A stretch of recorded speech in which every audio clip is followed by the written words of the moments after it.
스르륵. 며느리 세영이가 제가 먹을 갈비탕에 정체 모를 하얀 가루를 뿌리는 걸 똑똑히 봤습니다. 스테인리스 국자에 비친 그 모습을 본 순간 온몸의 피가 얼음처럼 식어내렸죠. 얘야, 내가 먼저 한 숟갈 떠보려.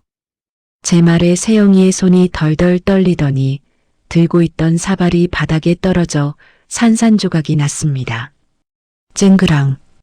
그 소리와 함께 깨진 도자기처럼 저희 관계의 가면도 깨져버렸죠. 그 순간 저는 결심했습니다.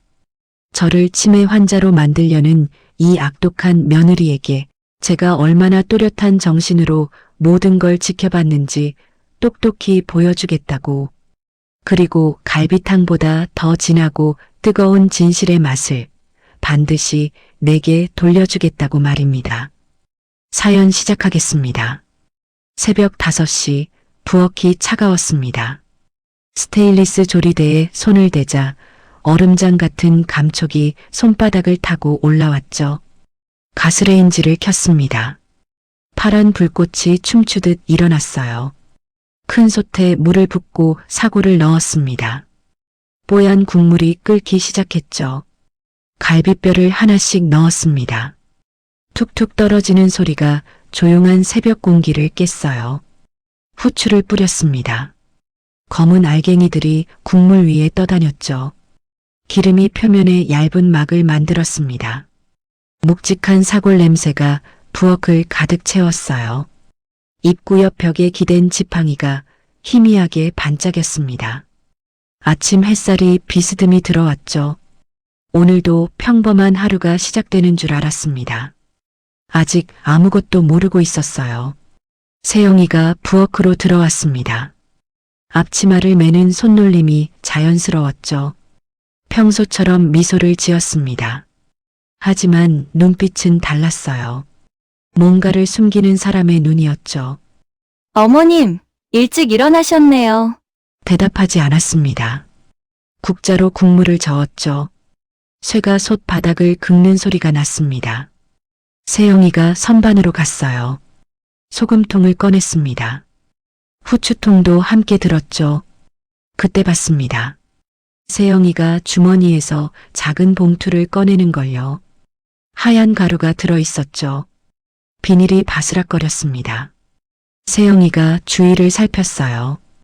제가 등을 돌리고 있다고 생각했겠죠. 하지만 전 봤습니다. 스테인리스 국자에 비친 모습을요. 세영이가 하얀 가루를 양념통에 털어 넣었죠. 사르륵 소리가 났습니다. 가루가 증기 속으로 빨려 들어갔어요. 손끝이 차가워졌습니다. 심장이 쿵쿵 뛰었죠. 하지만 모른 척했습니다. 계속 국물을 저었어요. 세영이가 양념통을 들고 다가왔습니다. 어머님, 제가 간 좀 맞춰드릴게요. 양념통을 기울였습니다. 하얀 가루가 섞인 소금이 국물로 떨어졌죠. 증기가 피어올랐습니다. 약간 쓴 냄새가 났어요. 미세한 분진이 코를 찔렀죠. 국자를 내려놓았습니다. 천천히 돌아섰어요. 세영이와 눈이 마주쳤습니다. 얘야. 네, 어머님. 내가 먼저 한 숟갈 떠보려. 세영이의 얼굴이 굳었습니다. 손이 미세하게 떨렸죠. 사발을 들던 손목이 툭 떨어졌습니다. 그릇이 바닥으로 미끄러졌어요. 쨍그랑. 날카로운 소리가 부엌을 울렸습니다. 하얀 도자기 조각이 사방으로 튀었죠. 뜨거운 국물이 바닥에 퍼졌습니다. 김이 모락모락 올라왔어요. 아, 제가 실수. 제 목소리가 차가웠습니다. 세영이가 한 발 뒤로 물러났죠. 깨진 그릇 조각이 발밑에서 바스락거렸습니다. 어머님, 제가 지금 입술에 상처가 나서요. 짠 거 먹으면 안 돼요. 거짓말이었습니다. 세영이의 입술은 멀쩡했죠. 붉은 립스틱만 발라져 있었어요. 떨리는 손을 앞치마로 닦았습니다. 땀이 이마에 맺혔죠. 솥뚜껑이 달그락거렸습니다. 끓는 국물 소리가 점점 커졌어요. 제 심장 박동과 같은 리듬이었죠. 둘 사이에 무거운 침묵이 흘렀습니다. 그래. 나중에 마셔. 돌아서서 다시 국물을 저었습니다. 등 뒤에서 세영이의 숨소리가 들렸죠. 거칠고 불안정했습니다. 발자국 소리가 멀어졌어요. 부엌을 나가는 소리가 들렸죠. 혼자 남았습니다. 국자를 꽉 쥐었어요. 손가락 관절이 하얗게 변했죠. 이건 실수가 아니었습니다. 계획적이었어요. 세영이가 제 음식에 뭔가를 넣었죠. 왜일까요? 무슨 목적일까요? 머릿속이 복잡했습니다. 하지만 한 가지는 확실했죠. 제가 먼저 알아챘다는 걸 들키면 안 됩니다. 모른 척해야 해요. 바닥에 떨어진 국물을 닦았습니다. 걸레가 금세 뜨거워졌죠. 깨진 그릇 조각을 주웠습니다. 날카로운 모서리가 손가락을 스쳤어요. 피가 한 방울 맺혔죠. 피를 빨았습니다. 쇠맛이 났어요. 국물 맛보다 진했죠. 일어섰습니다. 무릎이 욱신거렸어요. 나이가 들면 이런 게 힘들어집니다. 싱크대에서 손을 씻었습니다. 찬물이 상처를 씻어냈죠. 거울에 비친 제 얼굴을 봤습니다. 주름진 얼굴이었어요. 하지만 눈빛은 또렷했죠. 결심했습니다. 세영이가 무슨 짓을 하려는지 알아내야 해요. 그리고 막아야 합니다. 하지만 정면으로 맞서면 안 되죠. 더 영리해야 합니다. 다시 국물을 확인했습니다. 하얀 가루가 섞인 국물이었죠. 버려야 했습니다. 하지만 증거가 필요했어요. 작은 유리병을 꺼냈습니다. 국물을 조금 떠서 담았죠. 뚜껑을 꽉 닫았습니다. 날짜를 적었어요. 2025년 3월 15일. 증거번호 하나. 서랍 깊숙이 숨겼습니다. 오래된 행주 밑에 넣었죠. 나머지 국물은 버렸습니다. 뜨거운 물로 솥을 씻었어요. 여러 번 헹궜죠. 하수구로 물이 빠져나갔습니다. 소용돌이치며 사라졌어요. 새로 국물을 끓였습니다. 이번엔 제가 직접 간을 했죠. 소금만 넣었습니다. 후추도 조금만요. 깨끗한 국물이었습니다. 안전한 국물이었죠. 세영이가 다시 들어왔습니다. 표정이 밝아 보였어요. 아무 일 없었다는 듯 웃었죠. 어머님, 국물 다시 끓이셨어요? 아까 건 버렸어. 간이 안 맞아서. 세영이의 눈이 반짝였습니다. 안도하는 것 같았죠. 아니면 실망한 건가요? 알 수 없었습니다. 그래도 아까운데 제가 끓인 건데 괜찮아. 다시 끓이면 돼. 평범한 대화였습니다. 하지만 그 속에는 팽팽한 긴장이 흘렀죠. 서로 속내를 숨기고 있었습니다.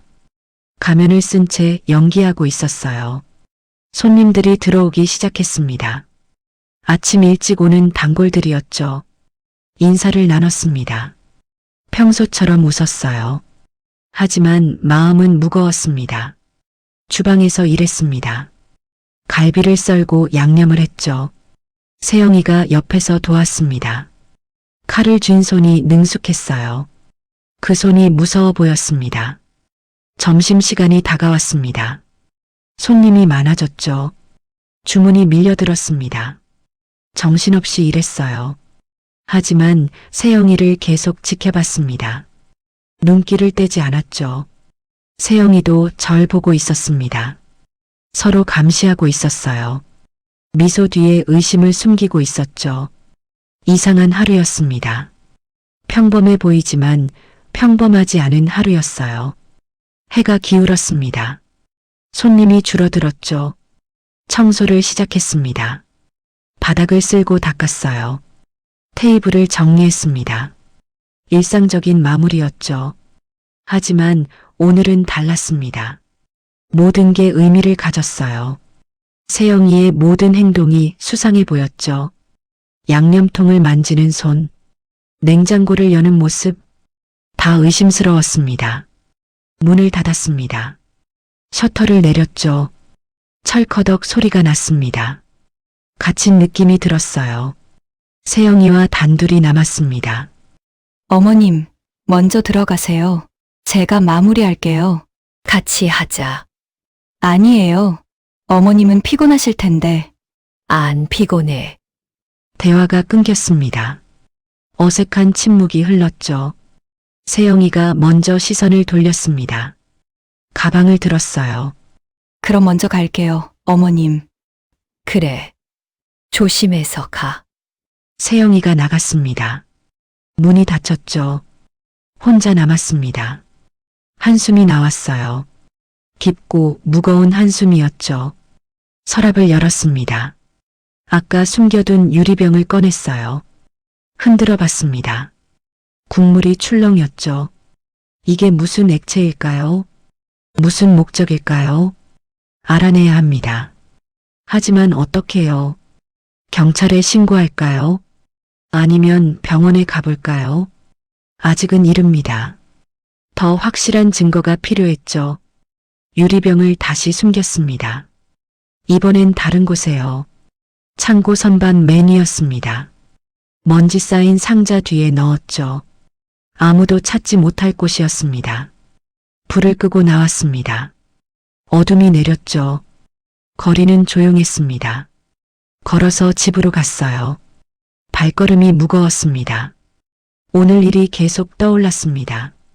세영이의 떨리는 손, 깨진 그릇, 쏟아진 국물, 모든 장면이 선명했죠. 잊을 수가 없었습니다. 집에 도착했습니다. 현관문을 열었어요. 조용했습니다. 준혁이는 아직 안 왔겠죠. 늦게까지 일하는 아들이었습니다. 신발을 벗었습니다. 거실로 갔어요. 소파에 앉았습니다. 몸이 푹 꺼졌죠. 피곤했습니다. 하지만 잠은 오지 않을 것 같았어요. TV를 켰습니다. 뉴스가 나왔죠. 세상은 여전히 돌아가고 있었습니다. 하지만 제 세상은 오늘 바뀌었어요. 더 이상 안전하지 않았습니다. 며느리가 시어머니를 해치려 한다니요. 믿기 어려웠습니다. 하지만 제 눈으로 봤죠.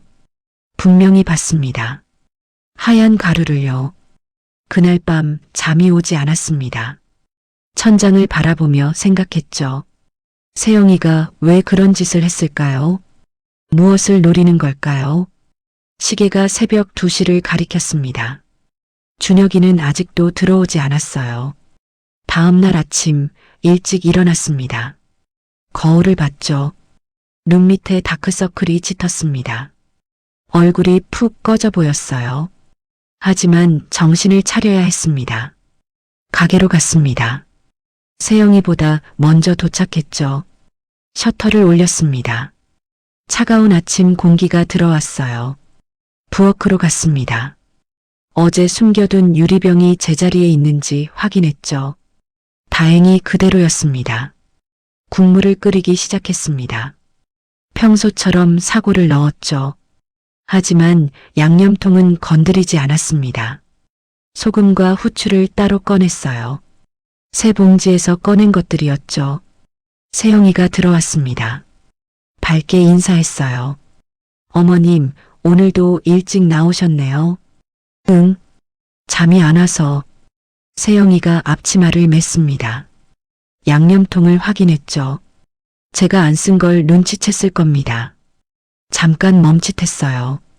하지만 아무 말도 하지 않았죠. 오전이 지나갔습니다. 점심 준비를 했어요. 세영이가 제 옆에서 일했습니다. 칼질 소리가 규칙적으로 들렸죠. 평화로워 보였습니다. 하지만 전 알고 있었어요. 이건 가짜 평화라는 걸요. 그때 세영이가 전화를 받았습니다. 준혁이었죠. 세영이가 살짝 떨어져서 통화했습니다. 하지만 목소리가 들렸어요. 여보, 나야. 어머님이 요즘 좀 이상해. 같은 말 계속 반복하시고. 아니, 오늘 아침엔 소금이랑 설탕을 헷갈리셨어. 진짜야. 나도 놀랐어. 거짓말이었습니다. 전 멀쩡했죠. 하지만 가만히 들었습니다. 세영이가 무슨 수작을 부리는지 알아야 했어요. 병원에 한번 모시고 가야 할 것 같아. 치매 검사 같은 거. 응, 알았어. 나중에 또 전화할게. 전화를 끊었습니다. 세영이가 돌아봤죠. 제가 듣고 있었는지 확인하는 눈빛이었습니다. 전 모른 척 국물을 저었어요. 그때 결심했습니다. 세영이가 절 치매 환자로 만들려는 거구나. 그럼 전 그렇게 보이는 수밖에 없겠죠. 연기를 해야 합니다. 완벽하게요. 다음 날부터 일부러 실수를 했습니다. 앞치마를 뒤집어 입었죠. 세영이가 놀란 표정으로 물었습니다. 어머님, 앞치마가. 응? 뭐가? 제 앞치마를 내려다봤습니다. 놀란 척했죠. 어머, 내가 언제 이렇게 입었지? 세영이의 눈이 반짝였습니다.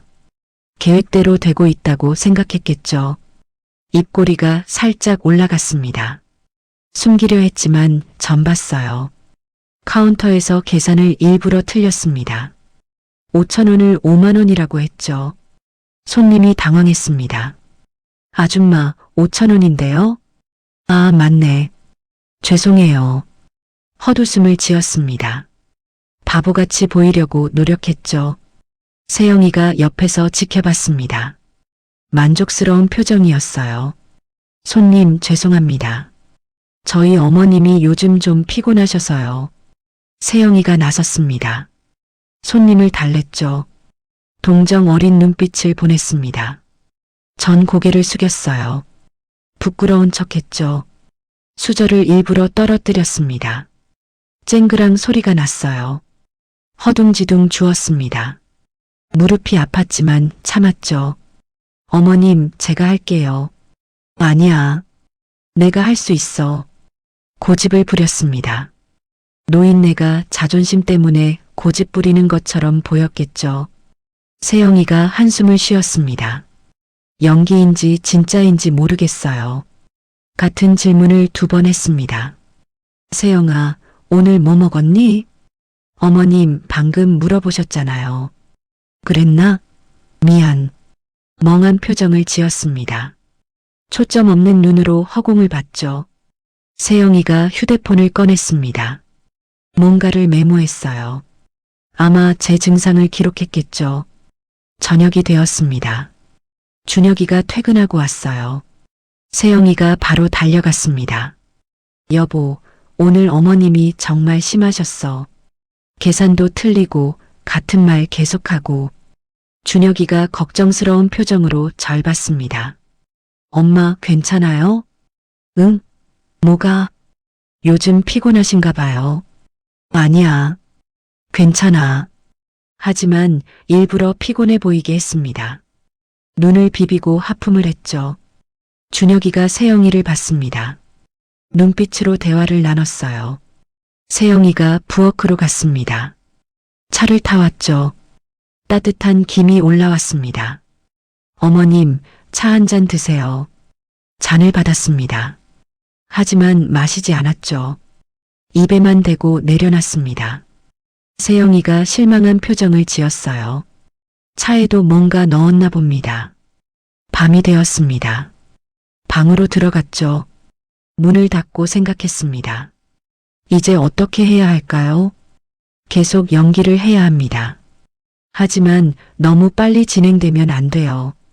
천천히 자연스럽게 해야 했죠. 다음 날 일부러 길을 헤맸습니다. 평소 가던 시장에서요. 세영이가 따라왔죠. 어머님, 여기가 어디예요?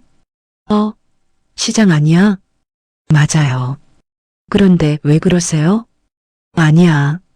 그냥 잠깐 헷갈렸어. 세영이가 제 팔을 잡았습니다. 친절한 척했지만 꽉 쥐었죠.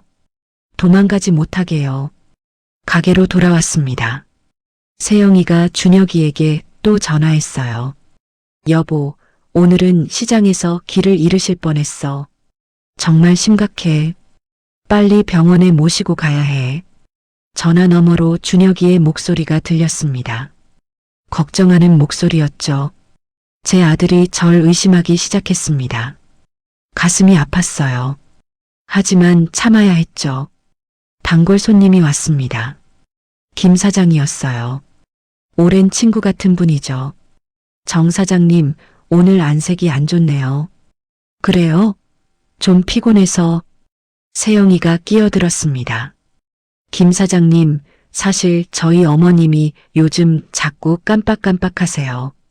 걱정이에요. 김 사장이 절 봤습니다. 걱정스러운 눈빛이었죠. 정말요? 병원은 가보셨어요? 아직. 세영이가 대답했습니다. 곧 모시고 갈 거예요. 어머님이 자꾸 거부하셔서. 거짓말이었습니다. 전 거부한 적 없었죠. 하지만 반박하지 않았습니다. 그저 멍하니 앉아 있었어요. 김 사장이 가고 나서 세영이가 말했습니다. 어머님, 이제 가게 일은 제가 더 많이 할게요. 어머님은 좀 쉬세요. 난 일할 수 있어. 알아요. 하지만 건강이 우선이잖아요. 부드러운 목소리였습니다. 하지만 독이 들어 있었죠. 서서히 제 자리를 빼앗으려는 거예요. 주방에서 일했습니다. 칼을 들었죠. 세영이가 바짝 다가왔습니다. 어머님, 칼 조심하세요. 알아. 하지만 일부러 손을 떨었습니다. 아주 살짝요. 세영이가 놀란 척했죠. 어머님, 제가 할게요. 칼 주세요. 됐어. 고집을 부렸습니다. 세영이가 한숨을 쉬었어요. 하지만 눈은 웃고 있었죠. 계획대로 되고 있다고 생각했을 겁니다. 점심시간이 끝났습니다. 청소를 했죠.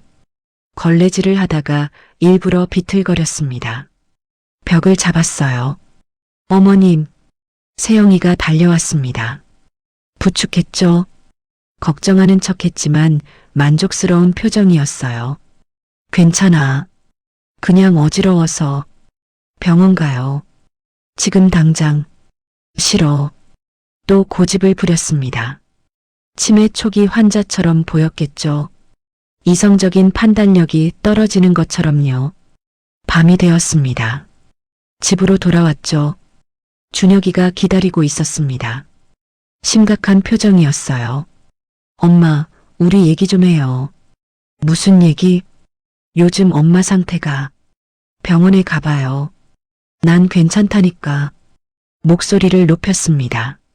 화난 척했죠. 준혁이가 놀랐습니다. 평소에 제가 아니었으니까요. 엄마, 그만해. 피곤해. 방으로 들어갔습니다. 문을 닫았죠. 등 뒤에서 준혁이와 세영이가 속삭이는 소리가 들렸습니다. 정말 심각한 것 같아. 내가 말했잖아. 빨리 조치를 취해야 해. 제 아들이 며느리 편을 들고 있었습니다. 배신감이 들었어요. 하지만 이것도 계획의 일부였죠. 세영이를 믿게 만들어야 했습니다. 완전히 속았다고 생각하게요. 침대에 누웠습니다. 천장을 봤죠. 이 연기를 언제까지 해야 할까요? 진실을 밝힐 때까지요.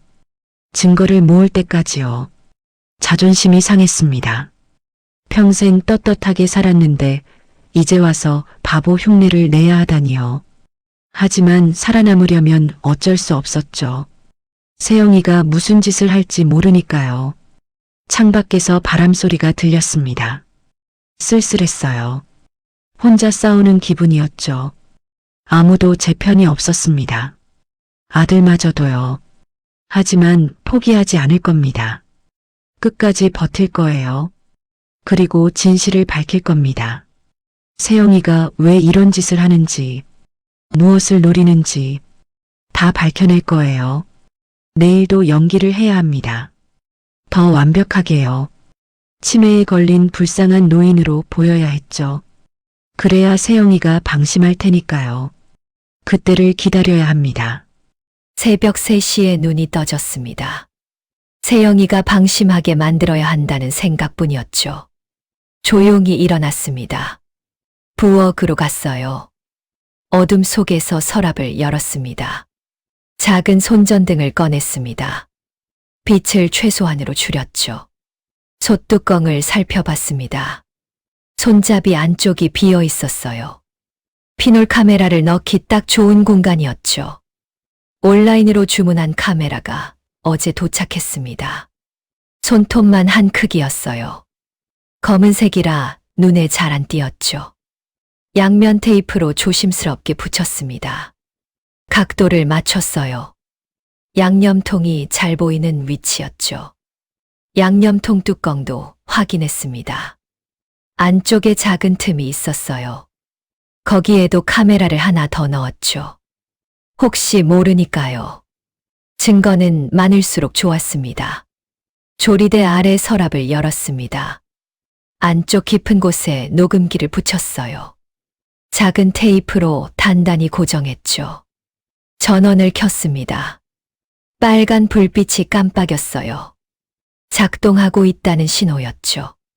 수저통 바닥도 확인했습니다. 이중 바닥을 만들었어요. 그 사이에 또 다른 녹음기를 넣었죠.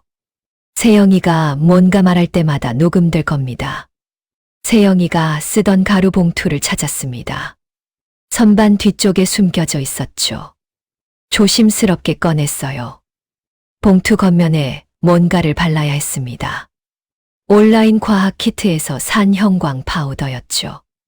무해한 거예요. 손자국 확인용으로 쓰는 겁니다. 면봉에 묻혔어요. 아주 살짝만 봉투 겉면에 발랐죠. 눈에는 안 보이지만 자외선 빛을 비추면 드러날 겁니다. 작은 자외선 손전등도 준비했습니다. 예전에 위패 확인할 때 쓰던 거였죠. 서랍 깊숙이 넣어뒀어요. 필요할 때 꺼낼 수 있는 위치였습니다. 카운터 아래를 확인했습니다. 오래전에 설치한 셔터 스위치가 있었죠. 도난 사고 이후로 달아놓은 거예요. 한 번 누르면 정문과 뒷문이 동시에 닫힙니다. 먼지를 닦고 작동을 확인했죠. 폴더폰을 꺼냈습니다. 다인이 번호를 눌렀어요. 새벽이라 받지 않을 줄 알았는데 받았습니다. 할머니, 무슨 일이세요? 다인아, 부탁이 하나 있어. 목소리를 낮췄습니다. 속삭이듯 말했죠. 뭔데요? 우리 가게 메뉴판 TV 있잖아. 거기에 외부 입력으로 영상 띄울 수 있니? 할 수 있죠. 왜요? 나중에 내가 신호 보내면 영상 하나 틀어줘. 다인이 잠시 침묵했습니다. 뭔가 눈치챈 것 같았어요. 할머니, 무슨 일 있어요? 나중에 설명할게. 도와줄 수 있겠니? 그럼요. 신호는 어떻게 보내실 거예요? 문종을 3번 울릴게. 그럼 바로 켜. 알겠어요. 영상은 제가 받아서 준비해 둘게요. 전화를 끊었습니다. 다인이 똑똑한 애라 다행이었죠. 설명 없이도 이해했어요. 세영이 쓴 가루를 조금 덜어냈습니다. 깨끗한 비닐봉지에 담았죠. 날짜와 시간을 적었어요. 2025년 3월 18일 새벽 3시 30분. 증거 번호 2. 냉장고 뒤쪽 깊은 곳에 숨겼습니다. 얼음팩 사이에 넣었죠. 여기는 아무도 안 뒤질 겁니다. 보건소 봉투를 꺼냈습니다. 가루 샘플을 조금 더 담았죠. 오늘 가서 검사를 의뢰할 겁니다. 비정상 성분이 있는지 확인해 달라고요. 모든 준비를 마쳤습니다. 흔적을 지웠죠. 손전등을 끄고 방으로 돌아왔어요. 다시 누웠습니다. 심장이 빨리 뛰었죠. 하지만 침착해야 했습니다. 아침이 밝았습니다. 평소처럼 일어났어요. 세영이보다 먼저 가게에 도착했죠. 셔터를 올렸습니다. 부엌으로 갔어요. 카메라가 제자리에 있는지 확인했습니다. 다행히 그대로였죠. 녹음기도 작동하고 있었어요. 빨간 불빛이 희미하게 보였습니다. 국물을 끓이기 시작했습니다. 평소와 똑같이 했죠. 하지만 양념통은 건드리지 않았어요. 세영이가 와서 쓸 겁니다. 세영이가 들어왔습니다. 밝게 인사했죠. 어머님, 좋은 아침이에요. 그래. 잘 잤니? 평범한 대화였습니다. 하지만 카메라가 돌아가고 있었죠. 모든 게 녹화되고 있었어요. 세영이가 양념통을 들었습니다. 소금을 넣는 척하며 하얀 가루를 또 넣었죠. 카메라가 그 장면을 포착했을 겁니다. 확실한 증거였어요. 어머님, 제가 간 맞춰드릴게요. 그래. 고맙다. 연기를 계속했습니다. 아무것도 모르는 척했죠. 세영이가 만족스러운 표정을 지었어요. 점심 전에 보건소에 갔습니다. 세영이 몰래요. 샘플을 제출했죠. 이거 검사 좀 부탁드려요.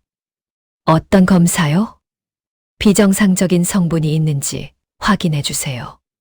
직원이 이상하게 봤습니다. 하지만 접수는 해줬죠. 일주일 정도 걸립니다. 네. 감사합니다. 가게로 돌아왔습니다. 세영이가 물었어요. 어머님, 어디 갔다 오세요? 산책 좀 했어. 혼자 나가시면 위험해요. 괜찮아. 하지만 일부러 피곤한 표정을 지었습니다. 비틀거리는 척도 했죠. 세영이가 부축했어요. 조심하세요. 오후가 되었습니다. 고 사장이 왔죠.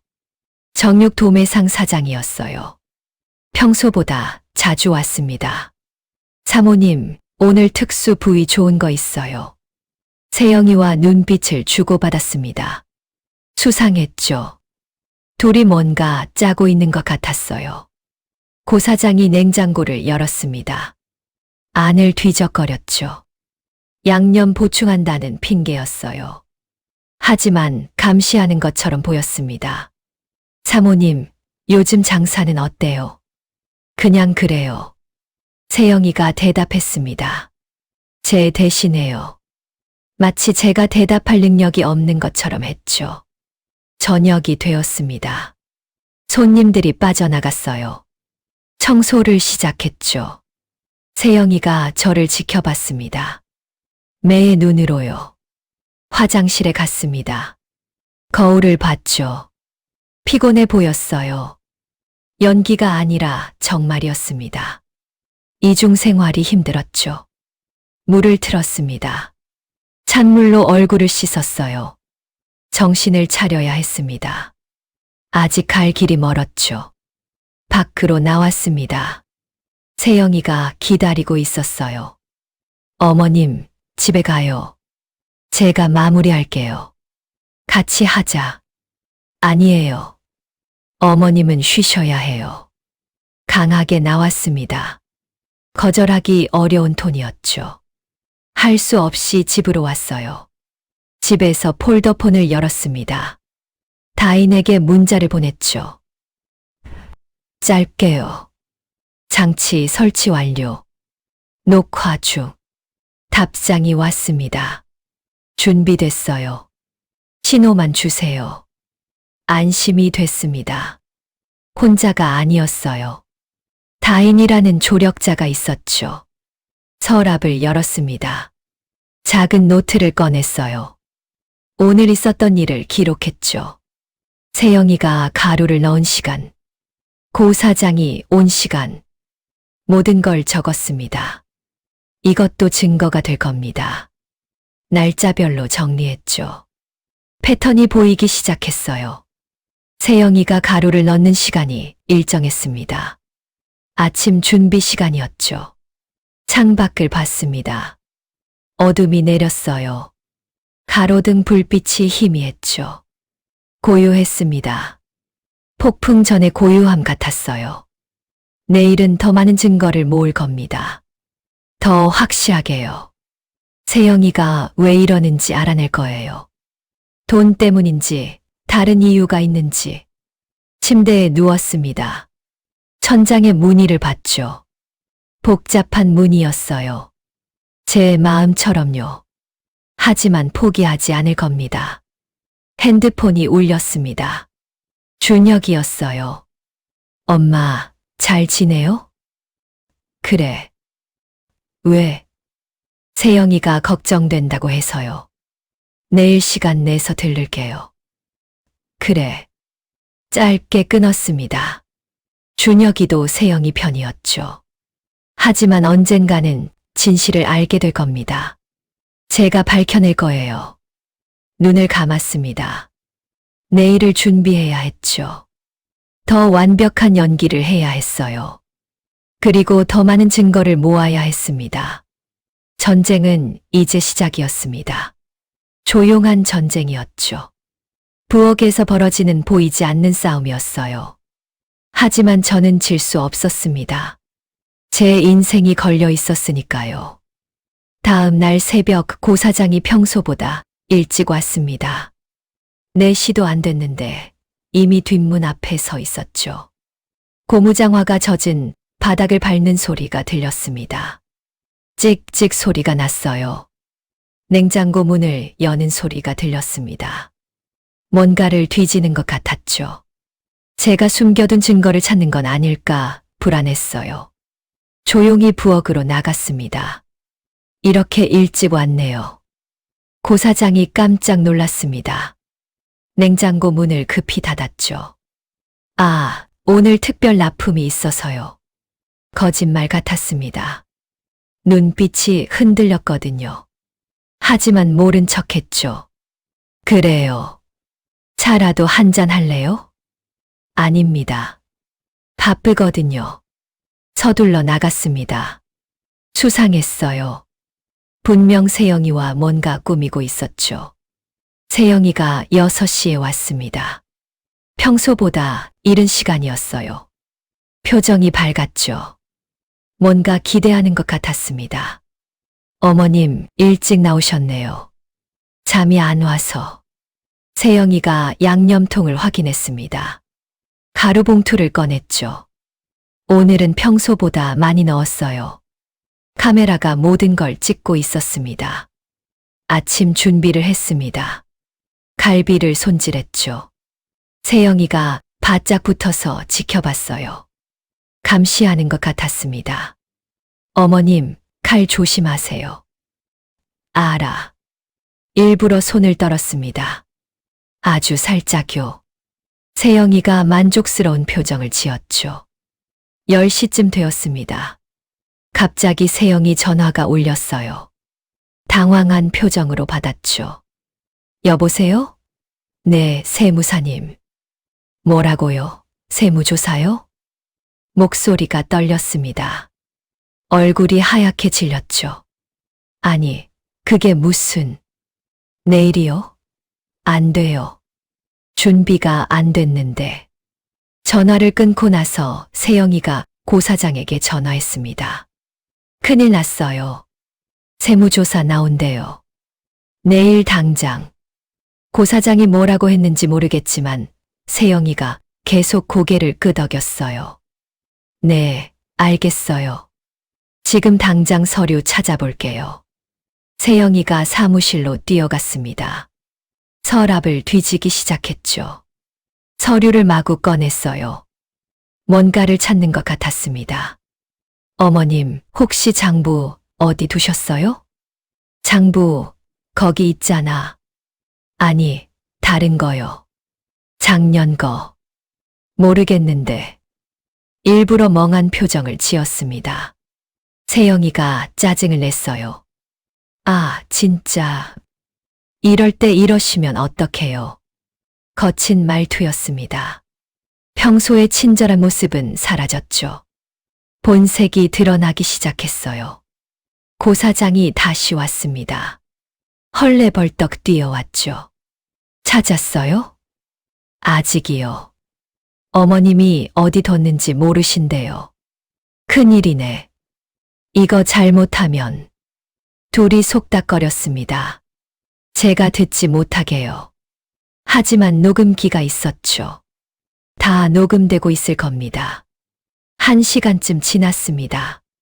세영이와 고 사장이 계속 서류를 뒤졌어요. 땀을 뻘뻘 흘렸죠. 뭔가 큰일이 난 것 같았습니다. 일단 나가 있어요. 1시간만. 세영이가 말했습니다. 고 사장이 고개를 끄덕였죠. 어르신 잘 부탁해요. 둘이 급하게 나갔습니다. 문이 쾅 닫혔어요. 혼자 남았죠. 기회였습니다. 카메라 각도를 조정했어요. 더 잘 보이게요. 녹음기도 확인했습니다. 배터리가 충분했죠. 그때 문이 열렸습니다. 다인이었어요. 할머니, 괜찮으세요? 다인이구나. 아까 세영이 씨랑 어떤 남자가 급하게 나가던데요. 세무조사 때문인가 봐. 다인이 고개를 갸웃했습니다. 세무조사요? 갑자기. 그러게. 다인이 주위를 살폈습니다. 조심스럽게 속삭였죠. 할머니, 카메라 잘 작동하고 있어요? 응. 확인했어.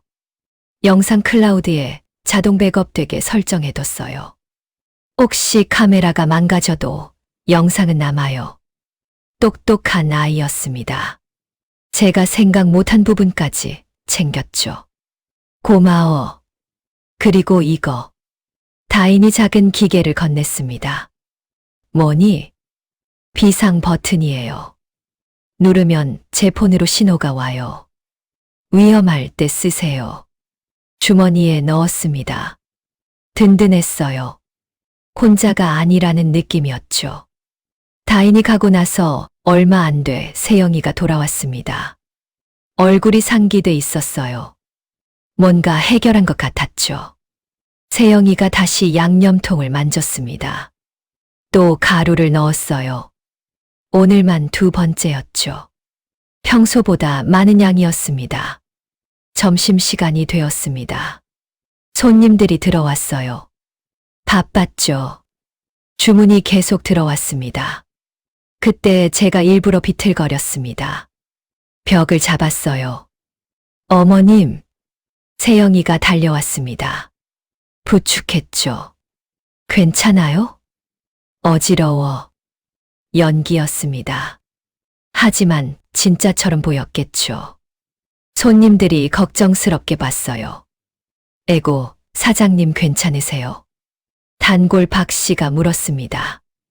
네, 괜찮아요. 요즘 좀 피곤하셔서. 세영이가 대신 대답했습니다. 동정을 유발하는 톤이었죠. 오후가 되었습니다. 고 사장이 또 왔어요. 이번엔 큰 상자를 들고 왔죠. 특수 부위 가져왔어요. 상자를 내려놓았습니다.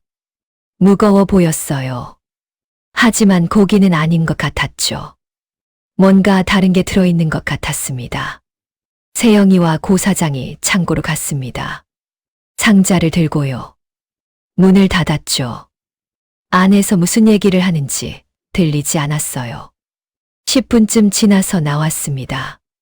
고 사장 손에는 아무것도 없었죠. 상자를 창고에 둔 것 같았어요. 그럼 저는 이만. 고 사장이 급하게 나갔습니다. 세영이가 배웅했죠. 저녁이 되었습니다. 손님이 줄어들었어요. 청소를 시작했죠. 세영이가 창고로 갔습니다. 뭔가를 확인하는 것 같았어요. 어머님, 오늘은 일찍 들어가세요. 왜? 피곤하실 텐데. 제가 마무리할게요. 강한 톤이었습니다. 거절하기 어려웠죠. 할 수 없이 집으로 왔어요. 집에서 다인에게 전화했습니다. 다인아, 오늘 영상 확인해봐. 네, 할머니. 지금 보고 있어요. 세영이 씨가 하얀 가루를 2번이나 넣었네요. 그래. 잘 보이니? 네, 선명해요. 이거 완전 증거예요. 안심이 됐습니다. 확실한 증거를 잡았어요. 그런데 할머니, 그 남자는 누구예요? 고 사장이라고 정육점 사장이야. 둘이 뭔가 짜고 있는 것 같아요. 창고에서 뭘 한 것 같은데. 나도 그렇게 봤어. 다인이 잠시 침묵했습니다. 그리고 말했죠. 할머니, 조심하세요. 뭔가 큰일을 꾸미는 것 같아요. 알았어. 너도 조심해. 전화를 끊었습니다. 불안했어요.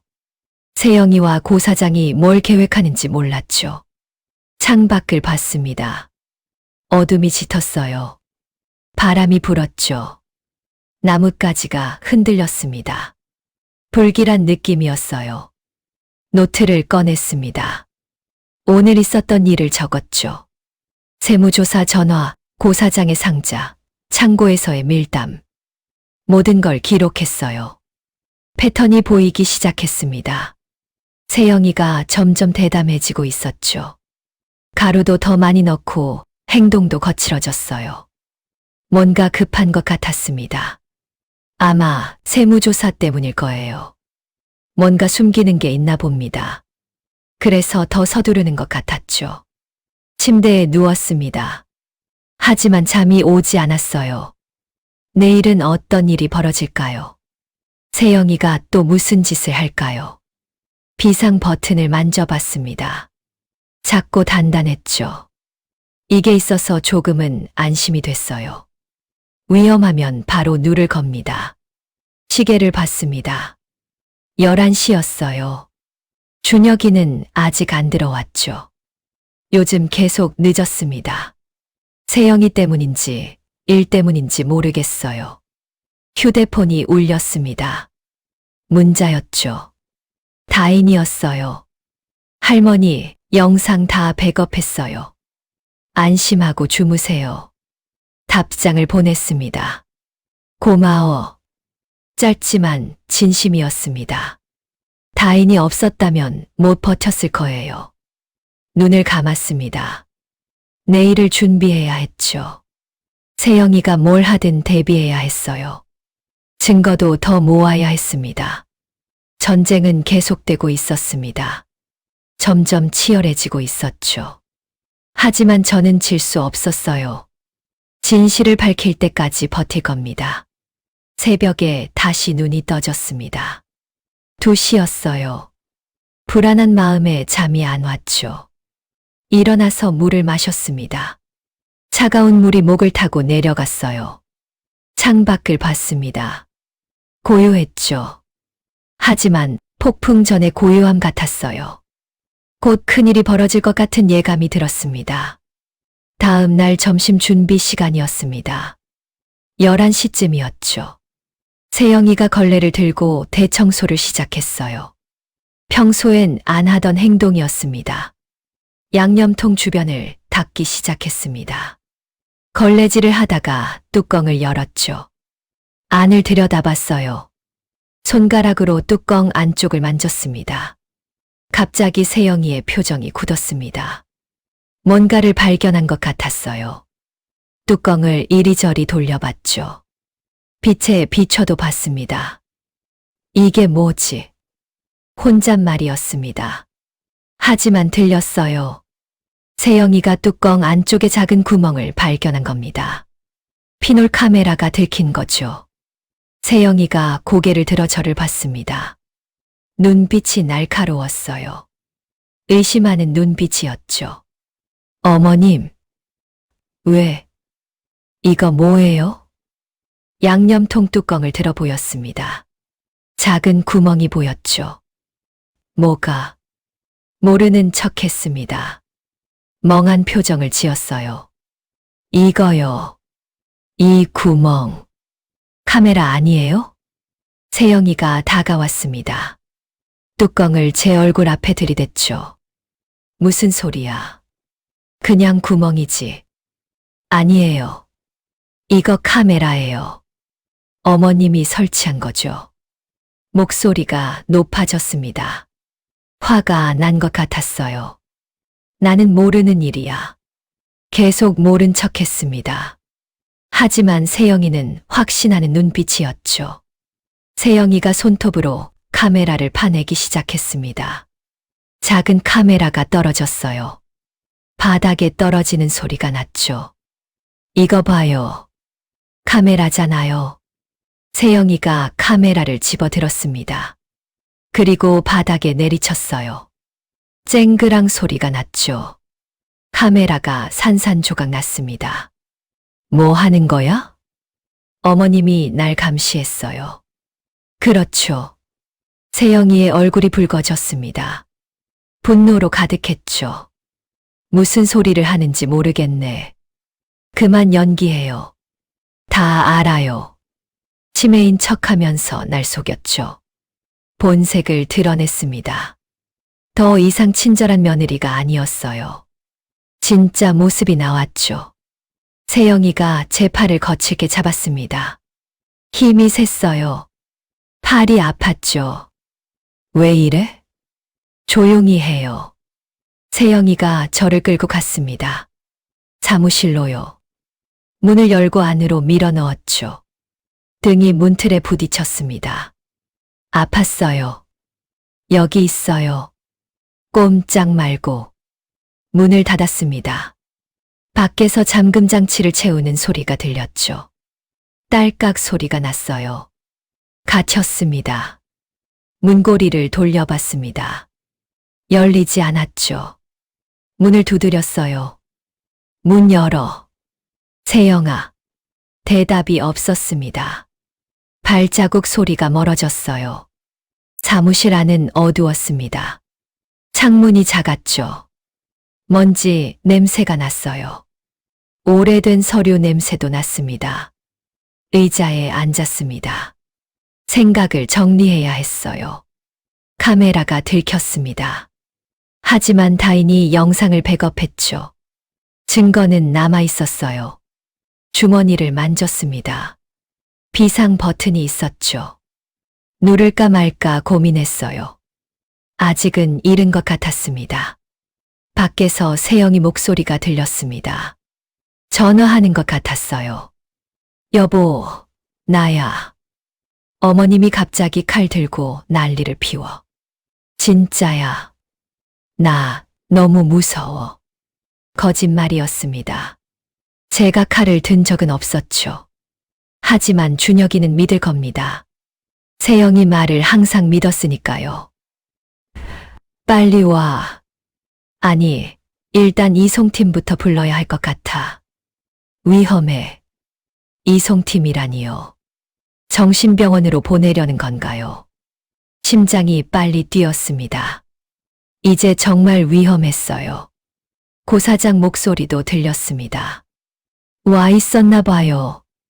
어떻게 됐어요? 카메라 발견했어요. 그 노인네가 우릴 감시했어. 뭐, 그럼 큰일인데.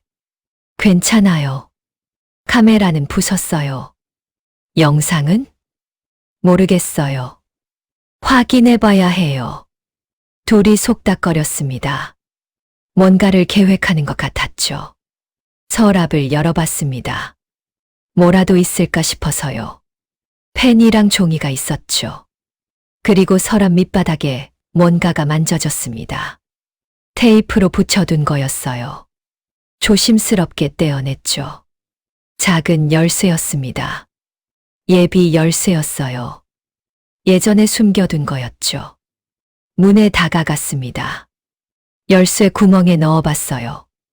맞았습니다. 돌렸죠. 딸깍 소리가 났어요. 문이 열렸습니다. 조심스럽게 밖을 내다봤습니다. 복도가 비어 있었어요. 세영이와 고 사장은 주방에 있는 것 같았죠. 살금살금 나왔습니다. 발소리를 죽였어요. 벽을 따라 걸었죠. 심장이 쿵쿵 뛰었습니다. 주방 입구에서 멈췄습니다. 안을 들여다봤어요. 세영이가 컴퓨터를 보고 있었죠. 뭔가를 확인하는 것 같았습니다. 영상 파일이 없어요. 다른데 저장했나? 모르겠어요. 근데 이 노인네가 이런 걸 할 수 있을까? 누가 도와준 거 아니에요. 세영이가 고개를 들었습니다. 생각하는 표정이었죠. 그 대학생, 다인이라고 했나? 자주 오던 애. 맞아. 그 애가 수상했어. 심장이 덜컥 내려앉았습니다. 다인이를 의심하기 시작했어요. 위험했죠. 뒤로 물러났습니다. 도망쳐야 했어요. 하지만 어디로 가야 할까요? 현관으로 갔습니다. 문을 열려고 했지만 잠겨 있었어요. 열쇠가 없었죠. 갇힌 겁니다. 창문으로 갔습니다. 열어봤어요. 다행히 열렸죠. 하지만 높았습니다. 2층이었어요. 뛰어내릴 수는 없었죠. 그때 발자국 소리가 들렸습니다. 가까워지고 있었어요. 세영이었죠. 어머님 어디 계세요? 목소리가 가까웠습니다. 숨어야 했어요. 창고로 뛰어들었죠. 문을 살짝 닫았습니다. 사무실 문이 열려 있어요. 세영이가 소리쳤습니다. 고 사장이 대답했어요. 도망쳤나? 찾아요. 멀리 안 갔을 거예요. 발자국 소리가 여기저기서 들렸습니다. 찾고 있었어요. 숨을 죽였죠. 심장 소리가 너무 커서 들릴까봐 무서웠습니다. 창고 안은 어두웠습니다. 박스들이 쌓여 있었죠. 그 사이에 몸을 숨겼어요. 문이 열렸습니다. 빛이 들어왔죠. 세영이었어요. 여기 있나? 불을 켰습니다. 환해졌어요. 세영이가 안으로 들어왔죠. 박스 사이를 살펴봤습니다. 숨을 참았습니다. 꼼짝도 안 했어요. 세영이가 점점 가까이 왔죠. 그때 전화가 울렸습니다. 세영이 전화였어요. 여보세요? 네, 지금 찾고 있어요. 세영이가 밖으로 나갔습니다. 전화를 받으며요. 문이 닫혔죠. 다시 어두워졌습니다. 한숨을 쉬었습니다. 아슬아슬했어요. 조금만 더 가까이 왔으면 들켰을 겁니다. 주머니에서 비상 버튼을 꺼냈습니다. 눌렀어요. 다인에게 신호가 갈 겁니다. 도움이 필요했죠. 창고에서 나왔습니다. 조심스럽게요. 복도를 살폈죠. 아무도 없었어요. 뒷문으로 갔습니다. 손잡이를 돌렸어요. 역시 잠겨 있었죠. 하지만 위쪽에 작은 창문이 있었습니다. 빗장이 걸려 있었어요. 의자를 가져왔습니다. 올라섰죠. 빗장을 열었어요. 창문을 밀었습니다. 열렸어요. 좁았지만 빠져나갈 수 있을 것 같았습니다. 몸을 밀어 넣었죠. 힘들었어요. 나이 든 몸이라 유연하지 않았습니다. 반쯤 나왔을 때 발자국 소리가 들렸습니다. 여기 있었네. 세영이었습니다. 제 다리를 잡았어요. 잡아당겼죠. 어디 가려고요? 힘이 셌습니다. 끌려 들어왔어요. 바닥에 떨어졌죠. 무릎이 아팠습니다. 일어나요. 세영이가 팔을 잡아 일으켰습니다. 끌고 갔어요. 다시 사무실로요. 이번엔 못 나가요. 의자를 가져왔습니다. 저를 앉혔죠. 그리고 끈을 꺼냈어요. 손목을 묶기 시작했습니다. 이러면 안 돼. 세영아, 조용히 해요. 어차피 곧 끝날 거예요. 무슨 뜻인지 알 것 같았습니다. 정신병원으로 보낼 거예요. 아니면 더 나쁜 일을 할지도 모르죠. 밖에서 사이렌 소리가 들렸습니다. 가까워지고 있었어요. 구급차인가요? 아니면 경찰인가요? 세영이도 들었나 봅니다. 창밖을 내다봤죠. 벌써 왔네. 고 사장이 들어왔습니다. 이송팀이에요. 제가 부른 사람들. 좋아요. 데려가게 해요. 둘이 저를 봤습니다. 차가운 눈빛이었어요. 마치 물건을 보는 것 같았죠. 사이렌 소리가 멈췄습니다. 도착한 것 같았어요. 문 여는 소리가 들렸죠. 여러 명의 발자국 소리가 났습니다. 여기에요. 세영이가 소리쳤습니다. 사람들이 들어왔어요. 하얀 옷을 입은 사람들이었죠. 구급대원인 것 같았습니다. 환자분이 어디 계시죠? 여기요. 우리 어머님인데 치매가 심해서 난동을 부리셨어요. 거짓말이었습니다. 하지만 그들은 믿는 것 같았죠. 할머니, 같이 가시죠. 한 명이 다가왔습니다. 제 팔을 잡았어요. 안 가. 나는 멀쩡해. 진정하세요. 병원 가서 검사만 받으시면 돼요. 안 간다고. 저항했습니다. 하지만 소용없었죠. 그들은 저를 들것에 눕혔어요. 끈으로 묶었습니다. 그때였습니다. 또 다른 사이렌 소리가 들렸어요.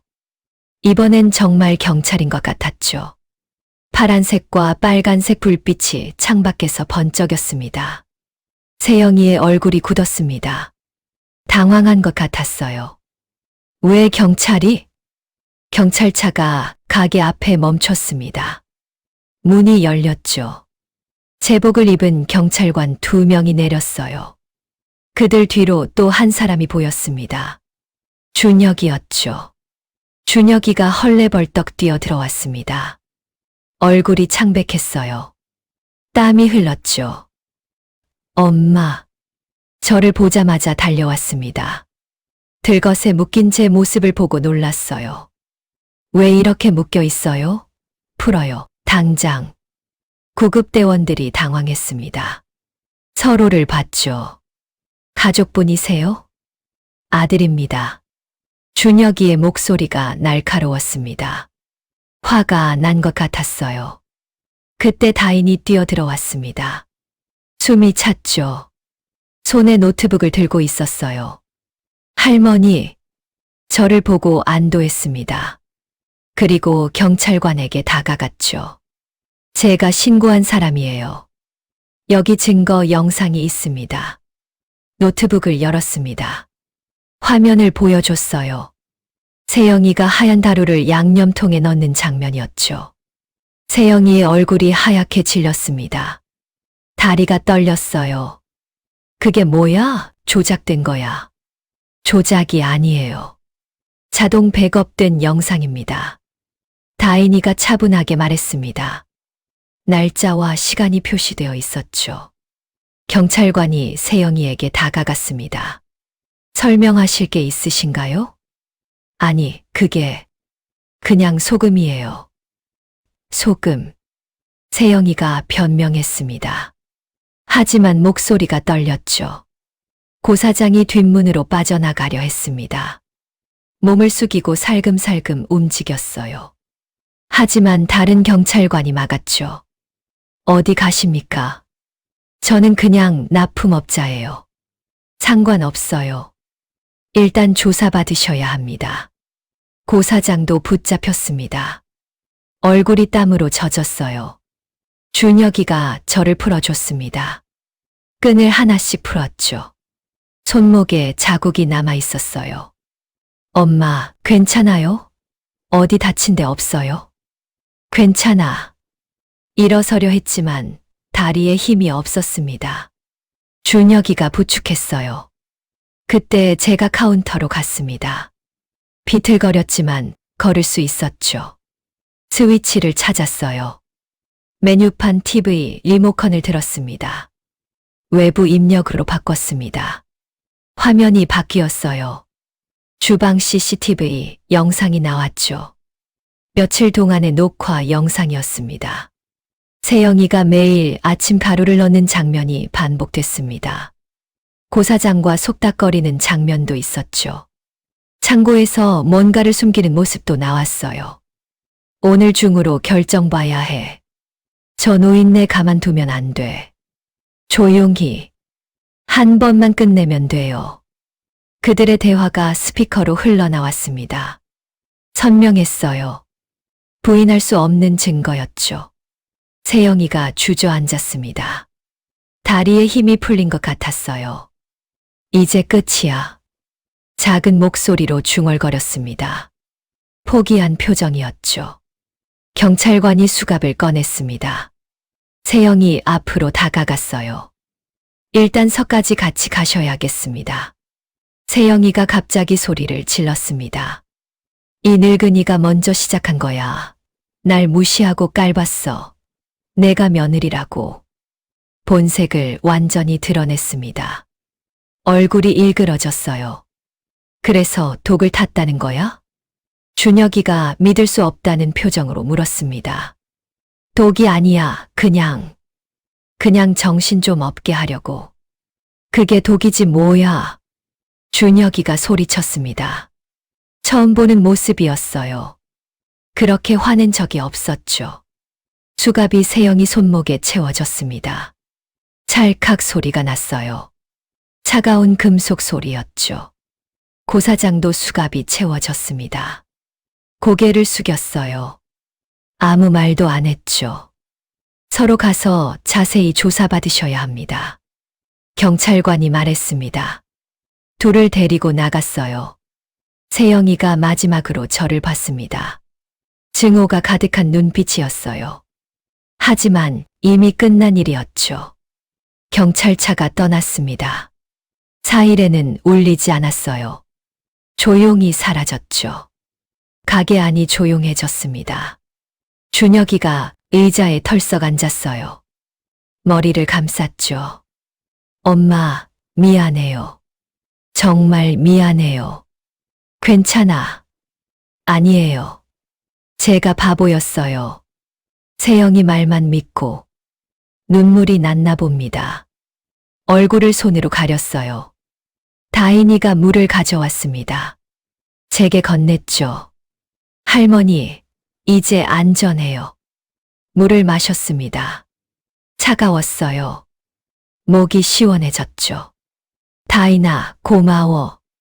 제가 뭐려. 할머니가 다 하신 거예요.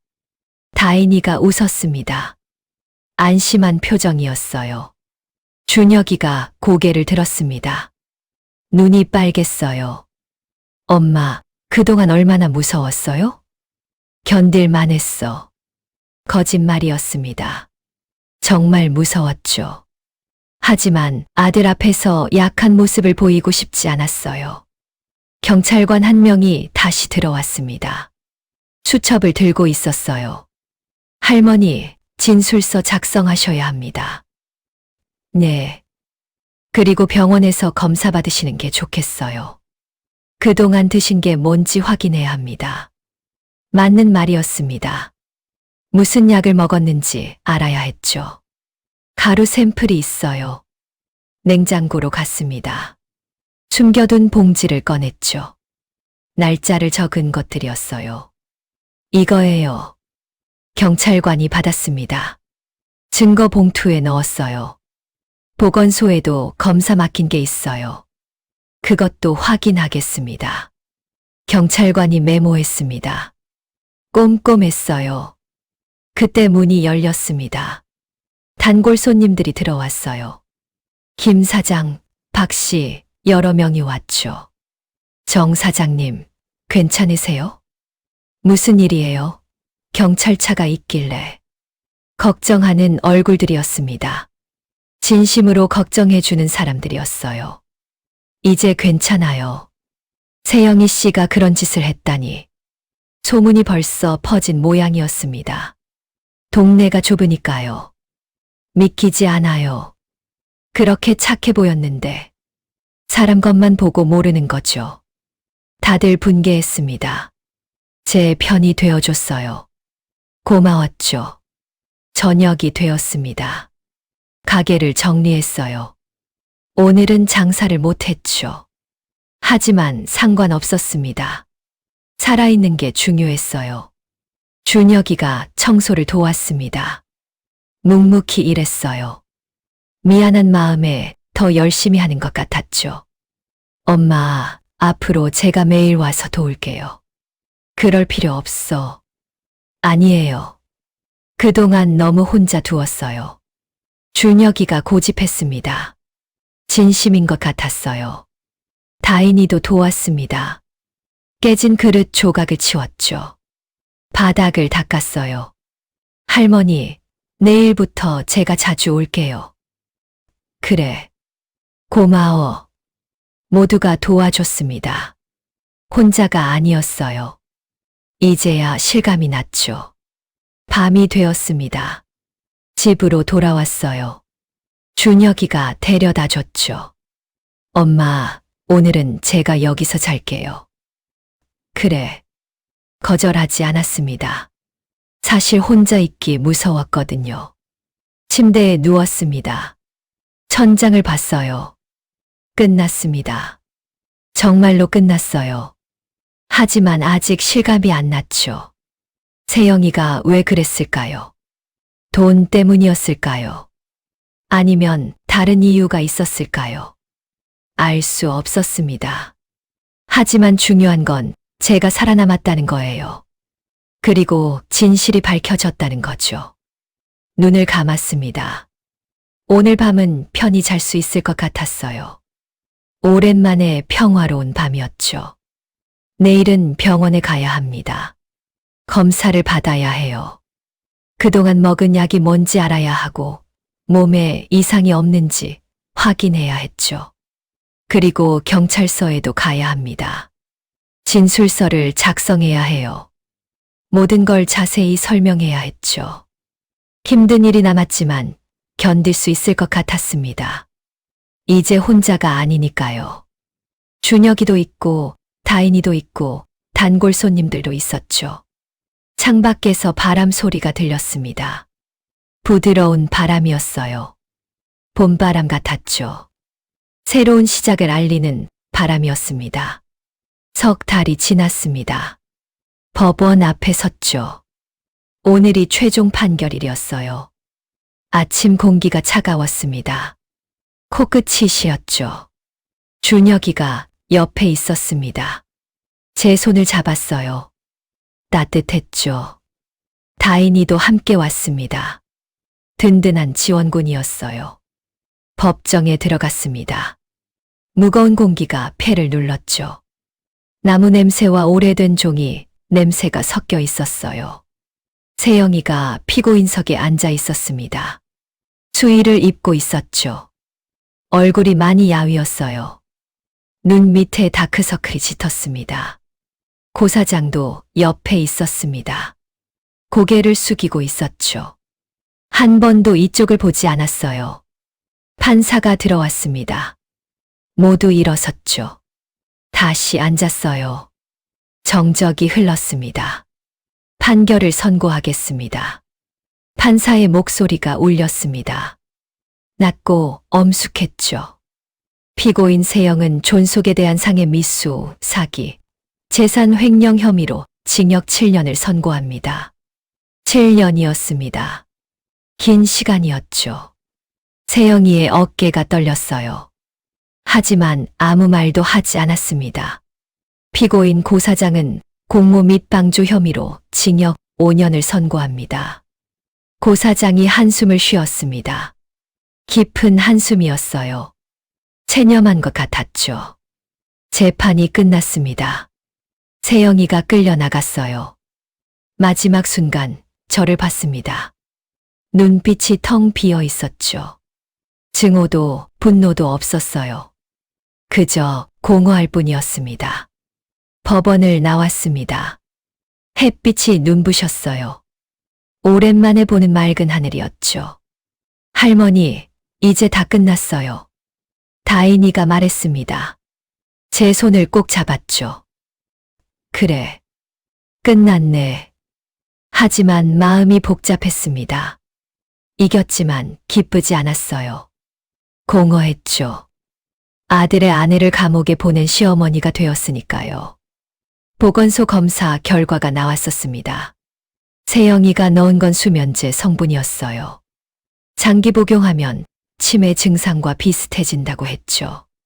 정말 악랄한 계획이었습니다. 가게로 돌아왔습니다. 셔터를 올렸어요. 먼지가 조금 쌓여 있었죠. 석 달 동안 제대로 모자랐으니까요. 청소를 시작했습니다. 준혁이가 도왔어요. 요즘 매일 와서 일을 거들었죠. 엄마, 제가 설거지 할게요. 그래. 준혁이는 말이 없어졌습니다. 죄책감 때문이었죠. 제 말을 믿지 않았던 것, 세영이 편을 들었던 것. 모든 게 후회가 되나 봅니다. 주방을 정리했습니다. 양념통을 모두 버렸어요. 새로 샀죠. 솥도 새 것으로 바꿨습니다. 모든 걸 새로 시작하고 싶었어요. 그런데 이상했습니다. 국물을 끓이는데 손이 떨렸어요. 소금을 넣으려는데 망설여졌죠. 혹시 또 누군가 뭘 넣은 건 아닐까? 그런 생각이 들었습니다. 엄마, 제가 간 맞춰드릴까요? 준혁이가 물었습니다. 고개를 저었어요. 내가 할게. 하지만 숟가락을 든 손이 계속 떨렸습니다. 트라우마였죠. 쉽게 사라지지 않을 것 같았어요. 손님들이 돌아왔습니다. 김 사장, 박 씨 단골들이었죠. 정 사장님, 다시 여셨네요. 그럼요. 우리가 얼마나 기다렸는데. 반가워해 줬습니다. 하지만 전 웃기 힘들었어요. 억지로 미소를 지었죠. 갈비탕을 끓였습니다. 평소처럼요. 하지만 맛이 달랐어요. 뭔가 빠진 것 같았죠. 아니, 제 마음이 빠진 거였습니다. 맛있네요, 사장님. 손님들은 그렇게 말했지만 전 알았어요. 예전 맛이 아니라는 걸요.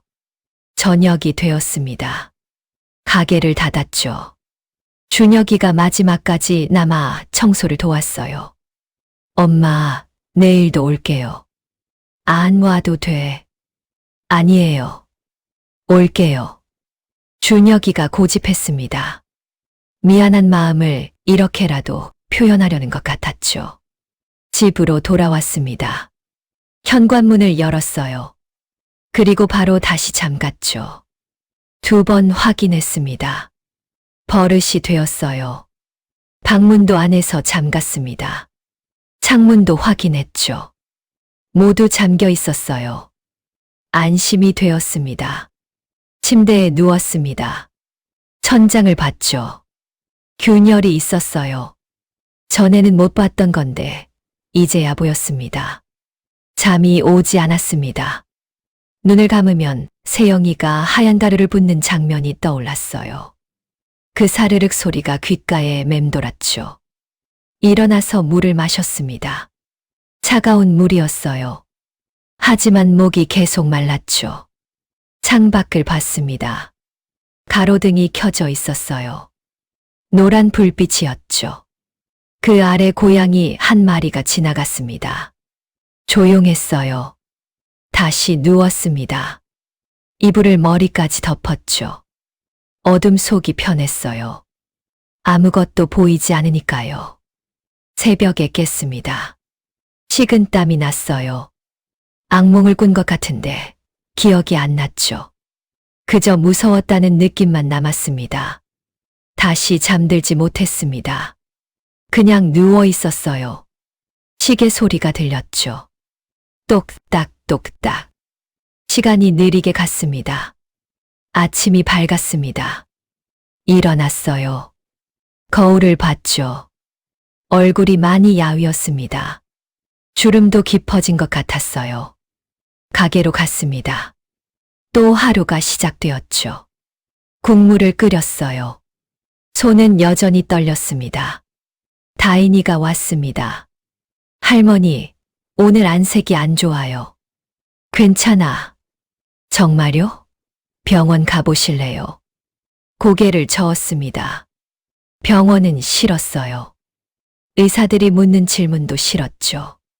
정신과 상담을 권하기도 했지만 거절했습니다. 점심시간이 되었습니다. 손님이 많지 않았어요. 소문이 났나 봅니다. 독탄 갈비탕집이라고요. 괜찮아요, 할머니. 시간이 지나면 잊혀질 거예요. 다인이가 위로했습니다. 하지만 전 알았어요. 쉽게 잊혀지지 않을 거라는 걸요. 오후가 되었습니다. 혼자 앉아 있었어요. 손님이 없었죠. 조용했습니다. 너무 조용해서 오히려 불안했어요. 준혁이가 퇴근하고 왔습니다. 엄마, 오늘 장사 어땠어요? 그냥 그래. 준혁이가 앞치마를 맸습니다. 설거지를 시작했죠. 열심히 했어요. 땀이 날 정도로요. 준혁아. 네, 엄마. 미안하다고 생각하지 마. 준혁이가 손을 멈췄습니다. 뒤돌아봤죠. 엄마. 지나간 일이야. 잊자. 하지만 잊을 수 있을까요? 전 못 잊을 것 같았어요. 준혁이도 마찬가지겠죠. 저녁이 되었습니다. 가게를 닫았어요. 불을 끄고 셔터를 내렸죠. 철커덕 소리가 났습니다. 집으로 걸어갔습니다. 발걸음이 무거웠어요. 매일 이 길을 걸었는데 오늘따라 멀게 느껴졌죠. 집에 도착했습니다. 문을 열고 들어갔어요. 그리고 바로 잠갔죠. 2번, 3번 확인했습니다. TV를 켰습니다. 뉴스가 나왔어요. 세상은 여전히 시끄러웠죠. 사건 사고가 끊이지 않았습니다. 채널을 돌렸습니다. 드라마가 나왔어요. 행복한 가족 이야기였죠. 꺼버렸습니다. 보기 싫었어요. 주방으로 갔습니다. 믹스커피가 있었어요. 예전엔 하루에 3잔씩 마셨죠. 이제는 쳐다보기도 싫었습니다. 커피를 버렸습니다. 쓰레기통에 던졌어요. 대신 녹차를 꺼냈죠. 뜨거운 물을 부었습니다. 김이 올라왔어요. 녹차를 마셨습니다. 쓴맛이 났죠. 하지만 이 쓴맛이 좋았어요. 진짜라는 느낌이 들었으니까요. 창밖을 봤습니다. 별이 보였어요. 작은 별들이 반짝였죠. 예쁘기도 하고 쓸쓸하기도 했습니다. 전화가 울렸습니다. 다인이었어요. 할머니, 잘 계세요? 응. 잘 있어. 내일 아침에 가서 도와드릴게요. 그래. 고마워. 전화를 끊었습니다. 다인이가 있어서 다행이었어요. 그 아이가 없었다면 정말 힘들었을 겁니다. 일기장을 꺼냈습니다. 오늘 날짜를 적었어요. 그리고 한 줄만 썼죠. 살아있다. 그게 전부였습니다. 더 쓸 말이 없었어요. 침대에 누웠습니다. 불을 껐죠. 어둠이 찾아왔어요. 익숙한 어둠이었습니다. 눈을 감았습니다. 오늘도 잠이 쉽게 오지 않을 거예요. 하지만 괜찮았습니다. 살아있으니까요. 내일도 가게 문을 열 겁니다. 국물을 끓일 거예요. 손이 떨려도 계속할 겁니다. 그게 제일이니까요. 세영이를 용서할 수 있을까요? 아직은 모르겠습니다. 시간이 많이 필요할 거예요. 어쩌면 평생 용서하지 못할지도 모르죠. 하지만 증오하지는 않으려고 합니다. 증오는 저를 더 아프게 할 뿐이니까요. 바람 소리가 들렸습니다. 창문을 스치는 소리였어요. 자장가처럼 들렸죠. 눈이 무거워졌습니다. 꿈을 꿨습니다. 평화로운 꿈이었어요. 가게에서 웃으며 일하는 꿈이었죠. 손님들과 이야기하고 맛있는 음식을 만들고 그런 평범한 꿈이었습니다. 오늘의 이야기, 여러분의 마음에는 어떻게 닿았나요? 팍팍한 삶에 잠시 기댈 수 있는 작은 쉼터가 되었기를 바랍니다. 지금 어디에서 이 이야기를 듣고 계신지 댓글로 남겨주시면 제가 그곳을 향해 따뜻한 위로의 기운을 보내겠습니다. 좋아요와 구독을 눌러주신 그 마음에 늘 평안과 기쁨이 가득하시길 기원합니다. 귀한 시간 함께 해주셔서 고맙습니다.